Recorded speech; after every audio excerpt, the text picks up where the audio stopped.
Is a very good officer.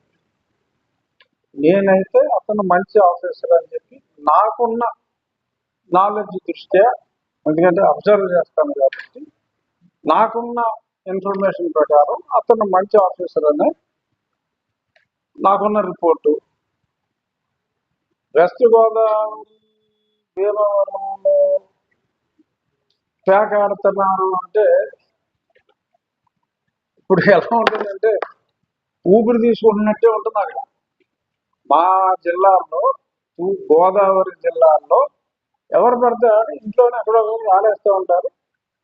చాలా strict గా enforcement అయితే గత 2-3 నెలలుగా జరుగుతుంది.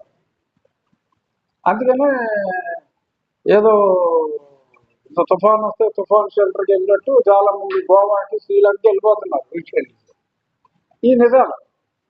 బట్ ఖచ్చితంగా ప్యాక్ ఆర్ట్ మీద గవర్నమెంట్ ఉక్కుపాదం మోపింది.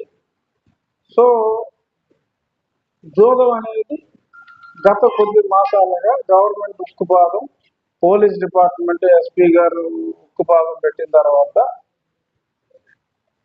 భీమవరమే కాదు ఆ చుట్టుపక్కల ప్రాంతాలు, చుట్టుపక్కల జిల్లాలు ఎక్కడా కూడా ప్యాకాట్ అనేది జరగట్ల. భీమవరంలో కూడా ప్యాకాట్ అనేది జరగట్లేదు.